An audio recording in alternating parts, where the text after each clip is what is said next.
प्रिय भक्तजनों, आइए अब सुनते हैं बृहस्पतिवार व्रत की विधि एवं कथा।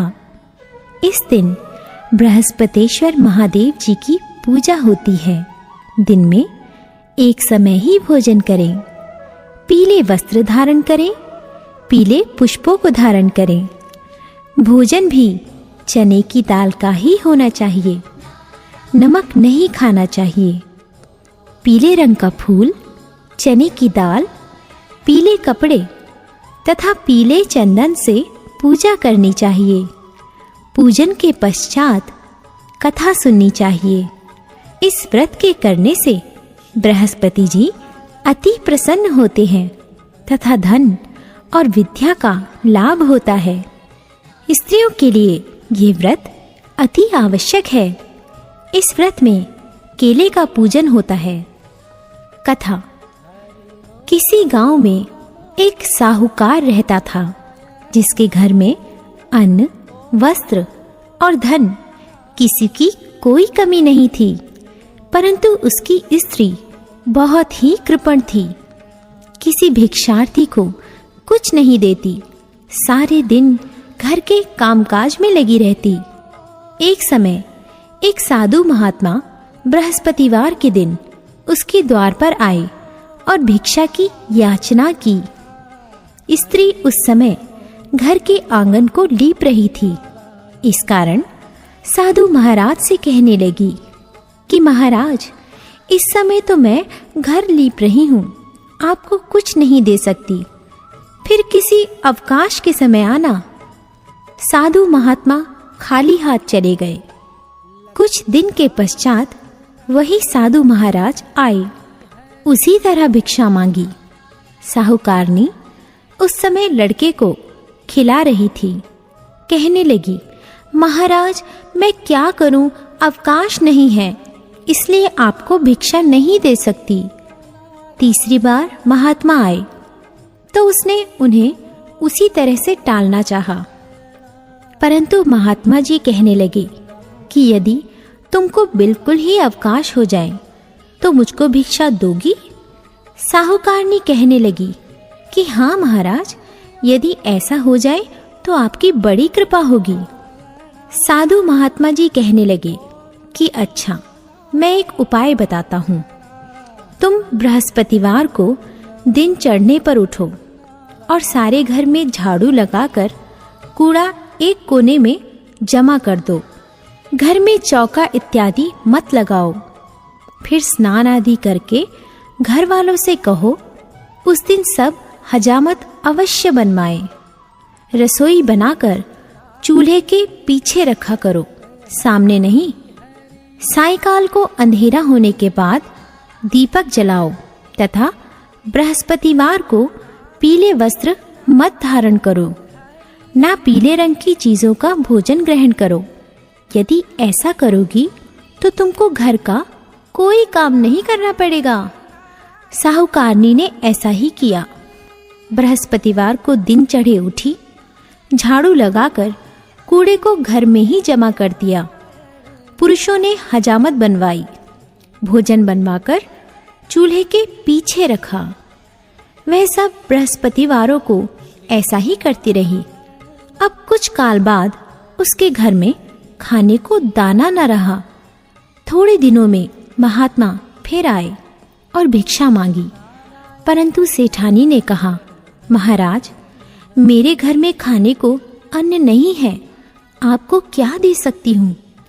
तब महात्मा ने कहा कि जब तुम्हारे घर में सब कुछ था तब भी तुम कुछ नहीं देती थी, अब पूरा पूरा अवकाश है तब भी कुछ नहीं दे रही हो। तुम क्या चाहती हो वह कहो। तब सेठानी ने हाथ जोड़कर प्रार्थना की, महाराज अब कोई ऐसा उपाय बताओ कि मेरे पहले जैसा धन धान्य हो जाए।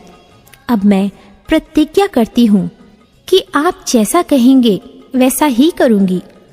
तब महात्मा जी ने कहा, बृहस्पतिवार को प्रातःकाल उठकर स्नानादि से निवृत्त होकर घर को गौ के गोबर से लीपो तथा घर के पुरुष हजामत ना बनवाए।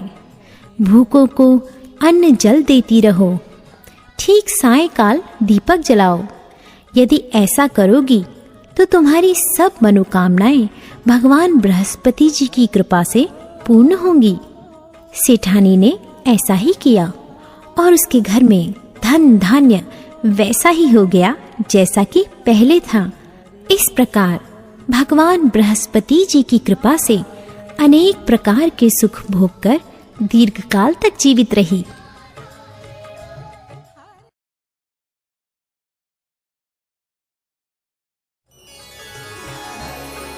प्रिय भक्तजनों, आइए अब सुनते हैं बृहस्पतिवार की दूसरी कथा। एक दिन इंद्र बड़े अहंकार से अपने सिंहासन पर बैठे थे और बहुत से देवता, ऋषि, गंधर्व, किन्नर आदि सभी सभा में उपस्थित थे। जिस समय बृहस्पति जी वहां पर आए तो सबके सब उनके सम्मान के लिए खड़े हो गए, परंतु इंद्र गर्व के मारे खड़ा ना हुआ। यद्यपि वह सदैव उनका आदर किया करता था। बृहस्पति जी अपना अनादर समझते हुए वहां से उठकर चले गए। तब इंद्र को बड़ा शोक हुआ कि देखो, मैंने गुरुजी का अनादर कर दिया, मुझसे बड़ी भारी भूल हो गई। गुरुजी के आशीर्वाद से ही मुझको यह वैभव मिला है। उनके क्रोध से यह सब नष्ट हो जाएगा, इसलिए उनके पास जाकर उनसे क्षमा मांगनी चाहिए, जिससे उनका क्रोध शांत हो जाए और मेरा कल्याण हो। ऐसा विचार कर इंद्र उनके स्थान पर गए।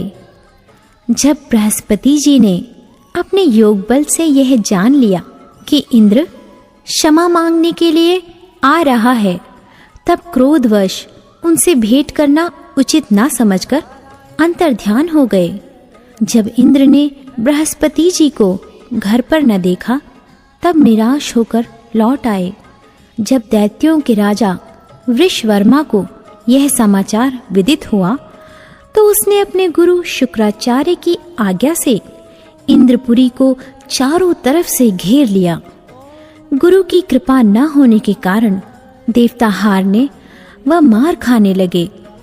तब उन्होंने ब्रह्मा जी को विनय पूर्वक सब वृतांत सुनाया और कहा कि महाराज, दैत्यों से किसी प्रकार हमें बचाइए।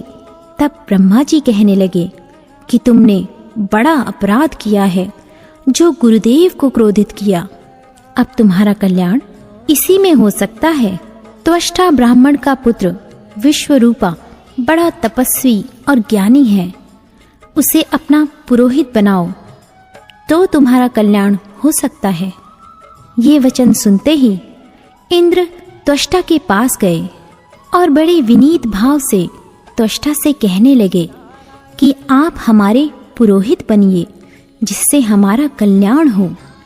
तब त्वष्टा ने उत्तर दिया कि पुरोहित बनने से तपोबल घट जाता है, परंतु तुम बहुत विनती करते हो, इसलिए मेरा पुत्र विश्वरूपा पुरोहित बनकर तुम्हारी रक्षा करेगा।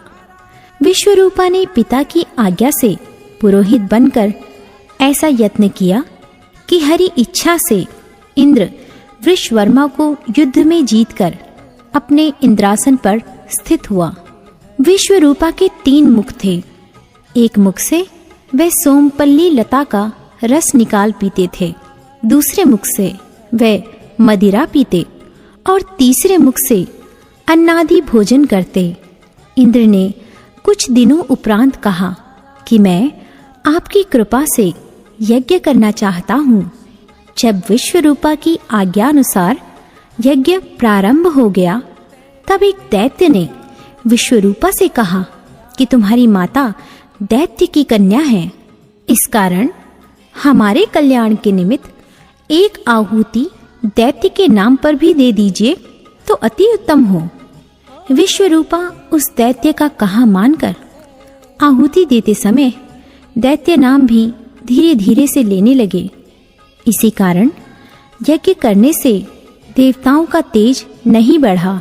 इंद्र ने यह वृतांत जानते ही क्रोधित होकर विश्वरूपा के 3 सिर काट डाले मद्यपान करने से भंवरा, सोमपल्ली पीने से कबूतर और अन्न खाने के मुख से तीतर बना। विश्वरूपा के मरते ही इंद्र का स्वरूप ब्रह्म हत्या के प्रभाव से बदल गया। देवताओं के 1 वर्ष पश्चाताप करने पर भी ब्रह्म हत्या का वह पाप न छूटा, तो सब देवताओं के प्रार्थना करने पर ब्रह्मा जी बृहस्पति जी के सहित वहां गए। उस ब्रह्म हत्या के 4 भाग किए, उनमें से 1 भाग पृथ्वी को दिया। इसी कारण कहीं कहीं धरती ऊंची नीची और बीज बोने के लायक भी नहीं होती। साथ ही ब्रह्मा जी ने यह वरदान दिया, जहाँ पृथ्वी में गड्ढा होगा कुछ समय पाकर स्वयं भर जाएगा। दूसरा वृक्षों को दिया, जिससे उनमें से गोंद बनकर बहता है। इस कारण गूगल के अतिरिक्त सब गोंद अशुद्ध समझे जाते हैं। वृक्षों को यह वरदान दिया कि ऊपर से सूख जाने पर जड़ फिर फूट जाती है। तीसरा भाग स्त्रियों को दिया। इसी कारण स्त्रियां हर महीने रजस्वला होकर पहले दिन चांडालनी, दूसरे दिन ब्रह्मघातिनी, तीसरे दिन धोबिन के समान रहकर चौथे दिन शुद्ध होती हैं और संतान प्राप्ति का उनको वरदान दिया। चौथा भाग जल को दिया, जिससे फेन और सिवाल आदि जल के ऊपर आ जाते हैं। जल को यह वरदान मिला कि जिस चीज में डाला जाएगा वह बोझ में बढ़ जाएगी। इस प्रकार इंद्र को ब्रह्म हत्या के पाप से मुक्त किया। जो मनुष्य इस कथा को पढ़ता या सुनता है, उसके सब पाप बृहस्पति जी महाराज की कृपा से नष्ट होते हैं।